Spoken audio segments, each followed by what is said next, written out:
হরনাথ কাপা হাতে ফোন তুলে নিলেন। হ্যালো সুজয়। হ্যাঁ বা বলো। এই একটি শব্দেই হরনাথের মুখে শিশুর মতো হাসি ফুটে উঠল। বাবা এবার একবার আয় না। তোর মা প্রতিদিন উঠোনের দিকে তাকিয়ে থাকে। দেখতে দেখতে 8টা বছর পার হয়ে গেল, নিজের দাদু ভাইটাকেও একটা বার দেখতে পারলাম না। অফিসের খুব কাজ বাবা, পরে কথা বলবো। হরনাথ কিছুক্ষণ ফোনটার দিকেই তাকিয়ে রইলেন। রান্নাঘরের দরজার আড়াল থেকে সব শুনছিলেন সুবর্ণা। তিনি কিছু বললেন না, শুধু চুপচাপ গিয়ে চুলার আগুনে আরেকটু কাঠ দিলেন। মুখে হাসি, চোখে চাপা কষ্ট। 3 দিন পরের কথা। হরনাথ হাতে ছোট্ট কাপড়ের ব্যাগ নিয়ে হাঁটছেন। নিজের জন্য কিছুই কিনলেন না, শুধু নাতির জন্য কিনলেন একটা বাঁশের তৈরি বাঁশি, মাছ ধরার ছিপ। দোকানদার হেসে বলল, নাতি বুঝি আসছে? 8 বছর পরে এবার ওকে গ্রামের শৈশবটা উপহার দেব। বাড়ি ফিরে সব জিনিস যত্ন করে লুকিয়ে রাখলেন। সুবর্ণা অবাক হয়ে জিজ্ঞেস করলেন, এত কিছু কেন কিনলে? দাদু ভাই যেন মোবাইলের খেলায় না হারিয়ে যায়। একদিন যেন মনে পড়ে তার দাদু তাকে বাঁশি বাজাতে শিখিয়েছিল, মাছ ধরতে নিয়ে গেছিল, তার সাথে খেলা করেছিল, রাত ভরে গল্প করেছিল। সুজয়ের মা, এগুলো পাল্টে দিচ্ছ, খুব ভালো কাজ করছো। আমার ছেলে তো এই খাটেই ঘুমাবে, তাই ভাবলাম বিছানা চাদরটা পাল্টে দিই। দুজনেই একে অপরের দিকে তাকিয়ে হাসলেন, কিন্তু সেই হাসির ভেতরেও ছিল 8 বছরের অপেক্ষা। ঠিক 3 দিন পরে সেই দুপুর, গ্রামের কাঁচা রাস্তার ধুলো উড়িয়ে একটা সাদা গাড়ি এসে থামল। পাড়ার মানুষজন জানলার ফাঁক দিয়ে উকি দিচ্ছে। হরনাথের ছেলে এসেছে, শুনেছি এখন বড় অফিসার। সব লোকেরা তাকে দেখলেই সালাম করে। ধানক্ষেত থেকে কাদামাখা শরীরে দৌড়ে এলেন হরনাথ। শ্বাস দ্রুত চলছে, মুখ ঘামে ভিজে গেছে, তবু চোখে একটাই আনন্দ। সুজয়, তিনি হাত বাড়িয়ে দিলেন। বাবা আগে হাতটা ধুয়ে নাও, কাদা লেগে আছে। তুমি জানো না আমি একজন বড় অফিসার, আর একজন বড় অফিসার হয়ে আমি এরকম কাদা মাখা হাতে হাত দেবো? হরনাথ নিজের হাতের দিকে তাকালেন, আঙুলের ফাঁকে কাদা। তিনি ধীরে হাত দুটো পিছনে সরিয়ে নিলেন, মুখে হাসি আনার চেষ্টা করলেন। হ্যাঁ বাবা, মাঠ থেকেই দৌড়ে এসেছি তো, তাই হাতগুলোতে একটু কাদা লেগে আছে। আমি তাহলে একটু ধুয়ে আসতেছি। ঠিক তখন গাড়ির ভেতর থেকে ছোট্ট নাতি দৌড়ে নেমে এলো। কিছুই বোঝে না, শুধু জানে দাদু ঠাম্মাকে দেখবে। সে সরাসরি হরনাথের কাছে ছুটে গিয়ে জড়িয়ে ধরল। তুমি আমার দাদু, তাই না বলো? তিনি নাতির সামনে হাঁটু গেড়ে বসে পড়ল। হ্যাঁ রে দাদু ভাই, আমি তো দাদু। কিন্তু তোরা অনেক দেরি করে এলি যে। তুমি কাঁদছো কেন? আনন্দের কান্না রে দাদু ভাই। কিছু কিছু মানুষকে খুব বেশি ভালোবাসলে চোখে জল এসেই যায়। নন্দিতা গাড়ি থেকে নামলো, এক মুহূর্ত দেরি করলো না, সরাসরি গিয়ে শাশুড়ি শ্বশুরের পা ছুঁয়ে প্রণাম করলো। সুবর্ণা যেন অবাক হয়ে গেলেন, তারপর বললেন, সুখে থাকো মা, ভগবান ভালো রাখুক। সুবর্ণার চোখ আবার ভিজে উঠল। নাতি দৌড়ে এসে সুবর্ণার আঁচল ধরে বলল, ঠাম্মা, তুমি কি আমাকে গল্প শোনাবে? একটা না, অনেকগুলো শোনাবো। তোর বাবা ছোটবেলায় কত দুষ্টু ছিল জানিস? গল্প না শোনালে সে ঘুমাতেই চাইতো না। সত্যি ঠাম্মা? তুমি সত্যি বলছো? বাড়ি চলো নাকি, এই রাস্তাতে সংসার পাতবে? হ্যাঁ, তোমার নাতি আর বৌমা এত জোর করলো বলে আসলাম, নাহলে আমারও তো আসার ইচ্ছা ছিল না। এখন চলো বাড়ি চলো, আমরা সবাই ক্লান্ত। হ্যাঁ ঠিকই তো, তোরা এত দূর থেকে এসেছিস। চলো চলো, তাড়াতাড়ি বাড়ি চলো। সন্ধ্যায় সবাই উঠোনে বসে আছে। নাতি হঠাৎ হরনাথকে জিজ্ঞেস করলো, ও দাদু, বাবা ছোটবেলায় তোমার কথা শুনতো নাকি দুষ্টুমি করতো? না রে, ও তোর থেকেও বেশি দুষ্টু ছিল। তুমি কি বাবাকে মারতে দুষ্টুমি করলে? না, আমি শুধু ভয় পেতাম যদি কোনোদিন ওকে হারিয়ে ফেলি, তাই কোনোদিন মারতাম না। সুবর্ণা চুপ করে মাথা নিচু করলেন। সুজয় প্রথমবার মোবাইল থেকে চোখ তুলে বাবার দিকে তাকালো। তার মুখে কোনো কথা নেই, শুধু অদ্ভুত এক নীরবতা। সেই রাতে সবাই ঘুমানোর পর নন্দিতা চুপচাপ রান্নাঘরে এলো। দেখলো সুবর্ণা একা বসে পরদিন সকালের জন্য ডাল বাচ্ছে। মা, তুমি হঠাৎ এখানে কেন আসতে গেলে? ভাবলাম নিজের মায়ের কাছে একটু সাহায্য করে দিই। সুবর্ণা কথাটি শুনে হেসে ফেলল, আর তারা এক অপরের সাথে গল্প করা শুরু করলো। দূরে দাঁড়িয়ে হরনাথ দৃশ্যটা দেখে মৃদু হেসে ফেললেন। তার মনে হলো হয়তো ছেলে দূরে সরে গেছে, কিন্তু এই মেয়েটা আবার সংসারের ভাঙা সেতুটা জোড়া লাগাতে শুরু করেছে।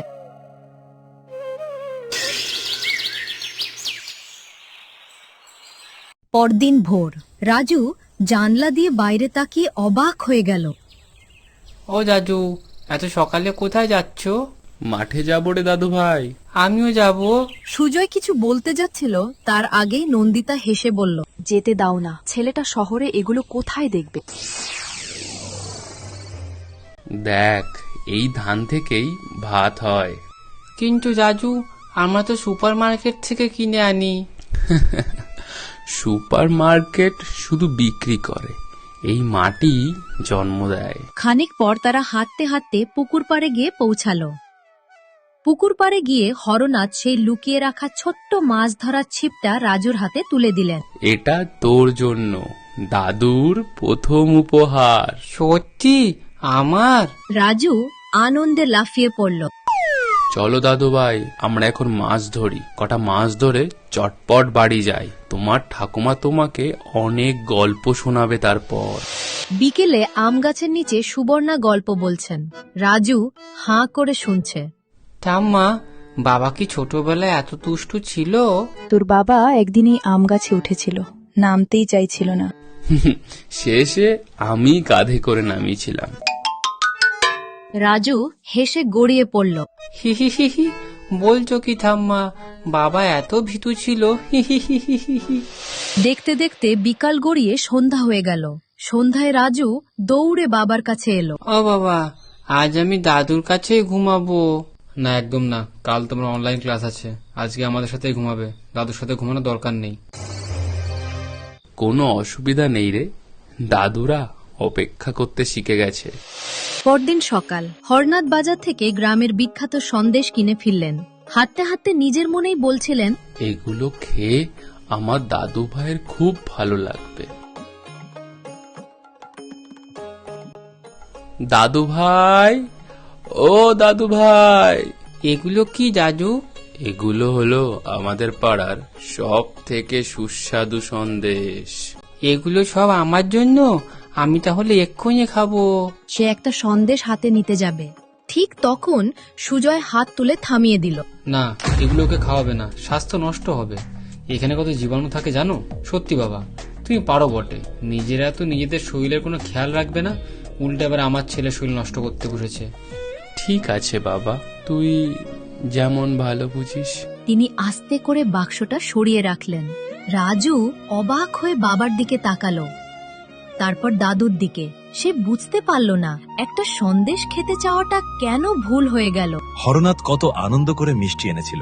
যে বাবা সন্তানের মুখে মিষ্টি তুলে দিতে পারে না, তার মনটাই সবচেয়ে বেশি তেতো হয়ে যায়।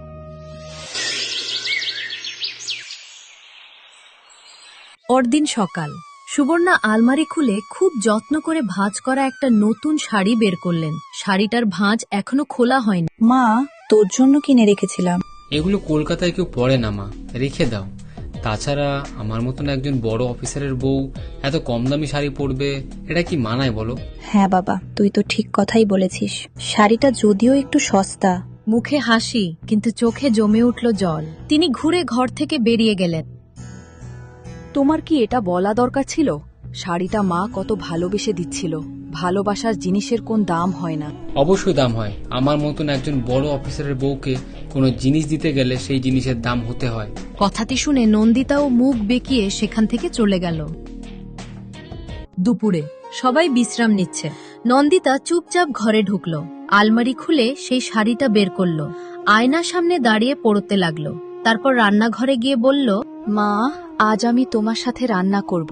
ও মা, শাড়িটা পরে তোমায় কি সুন্দর লাগছে। তাই সত্যি মা, আসলে শাড়িটা আমার খুব পছন্দ হয়েছে। চলো তাহলে আমরা রান্না করতে বসি। সুবর্ণার চোখ ভিজে উঠল। আজ সত্যিই মনে হচ্ছে আমার একটা মেয়ে আছে। বাহ বাহ, এ তো দেখি দুই চাষি বউ একসাথে রান্না করতে বসেছে। আচ্ছা নন্দিতা, একটা কথা বলো, আমার মা না হয় একজন কৃষকের বউ বলে উনি এইভাবে শাড়ি পরে রান্না করতে বসেছেন, তা বলে তুমিও সে একই জিনিস করবে? তুমি তো একজন বড় অফিসারের বউ, তোমার তো জিনিসটা বোঝা উচিত নাকি? নিজের স্ট্যাটাসটা তো মেনটেন করা উচিত। তুমি এসব কি আবোল তাবোল বলছো? আমি কোনো আবোল তাবোল বলছি না, যেটা সত্য আমি সেটাই বলছি, আর সত্য কথা বলতে আমার ঠোঁট কাঁপে না। তাহলে আমার একটা কথা শুনে রাখো, আমি মায়ের সাথে রান্না করব। হ্যাঁ, বুঝতেই পেরেছি, শহর থেকে গ্রামে এসে তোমার মতিভ্রম হয়েছে, তুমি নিজের স্ট্যাটাস ভুলে গেছো। যাই হোক, তোমার যা মন চায় তুমি তাই করো। মা, ওর কথা তুমি কিছু মনে করো না, একটু কড়া মেজাজি। সে তো আমি জানি, আমার ছেলের মাথায় কত কাজের চাপ বলো, এর জন্যই তার মেজাজ সব সময় চড়া থাকে। হরনাথ হাতে সেই ছোট্ট বাঁশের বাঁশি নিয়ে বসে আছেন। রাজু দৌড়ে এসে বলল, রাজু, আজ বাঁশি বাজানো শেখাবে? অবশ্যই শেখাবো। তিনি ধীরে বাঁশিটা রাজুর হাতে দিলেন। এইভাবে ধর রে দাদু ভাই, আঙুলগুলো একটু আলতোরে রাখ। রাজু দাদুর প্রতিটা কথা মন দিয়ে শুনছে। সে ঠিক একই গ্রামের টানে বলল, এইভাবে ধর রে। হ্যাঁ, এবার ফু দে।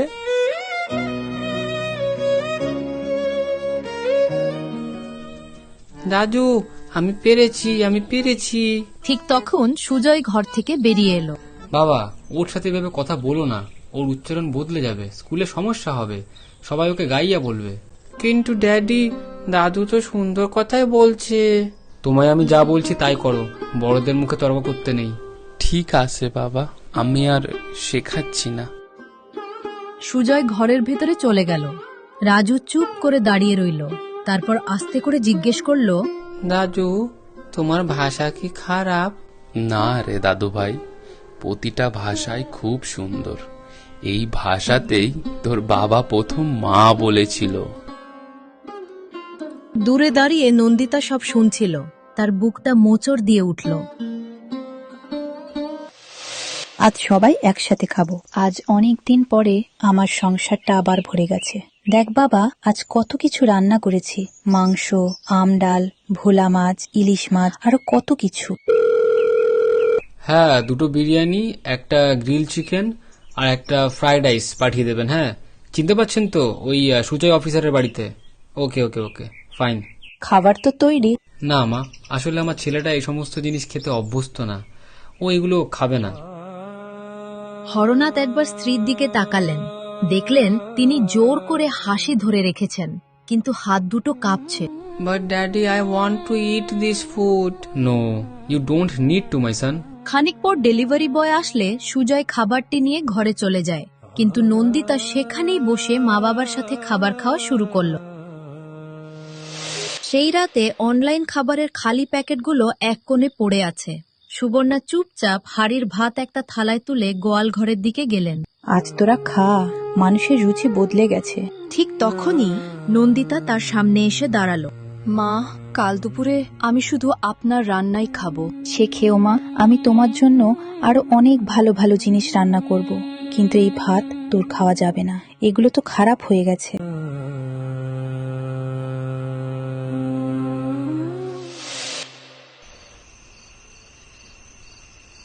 সেই রাতে সুজয়ের ঘুম আসছিল না। অনেকক্ষণ এপাশ ওপাশ করার পর চোখ লেগে গেল। বহু বছর কেটে গেছে। সুজয় এখন বৃদ্ধ, চুল সাদা। সে শহরের এক ফ্ল্যাটে একা বসে আছে। দেয়ালে তার অফিসারের সার্টিফিকেট, কিন্তু ঘরটা ভীষণ ফাঁকা। বাবা, কবে আসবি? খুব ব্যস্ত আছি, পরে কথা বলবো। বৃদ্ধ সুজয় দরজার সামনে দাঁড়িয়ে। ছেলে এসেছে, সে হাত বাড়িয়ে দিল। আগে হাত ধুয়ে নিন, না জানি পায়খানা বাথরুম করে এই বয়সে ঠিকঠাক হাত ধাও কিনা। বৃদ্ধ সুজয় স্থির হয়ে গেল, তার চোখে জল। বাবা রাজু, এই অফিসের টিফিনটা নিয়ে যা। ও মাই গড, বাবা, আমি তোমাকে কতবার বলবো এটা টিফিন না, এটা লাঞ্চ, আর তুমি আমার অফিসের কালিকদের সামনে বাংলায় কথা বলবে না। আমার খুব লজ্জা ফিল হয়। বাবা, বলছি কাল আমি আর তোমার বৌমা আমরা সবাই মিলে জার্মানি চলে যাচ্ছি। হঠাৎ কেন? আমাকে তো কিছু বললি না। তোমায় আবার কি বলবো? তাছাড়া আমাদের দেরি হয়ে যাচ্ছে, অনেক শপিং করতে হবে। কাল সকালের দিকে আমাদের ফ্লাইট আছে। কিন্তু বাবা রাজু, আমি আর তোর মা আমরা কিভাবে? ও, টাকা পয়সা নিয়ে কোনো চিন্তা করো না, আমি প্রত্যেক মাসে মাসে টাকা তোমাদের অ্যাকাউন্টে পাঠিয়ে দেব। চলো ডার্লিং, আমরা শপিং এ যাই। বৃদ্ধ সুজয় একা বসে কাঁদছে। চারদিকে অন্ধকার, কেউ নেই, শুধু নিজের বলা কথাগুলো প্রতিধ্বনির মতো ফিরে আসছে। অফিসের খুব কাজ বাবা, পরে কথা বলবো। বাবা আগে হাতটা ধুয়ে না। বাবা ওর সাথে এভাবে কথা বলো না। প্রতিটি সংলাপ যেন তার বুক ভেঙে দিচ্ছে। সুজয় চিৎকার করে ঘুম ভাঙল। না, ঘামছে, হাঁপাচ্ছে। নন্দিতা দ্রুত উঠে বসল। কি হয়েছে? না না কিছু না, ওই একটা খারাপ স্বপ্ন দেখলাম তাই। তুমি শুয়ে পড়ো, তুমি শুয়ে পড়ো।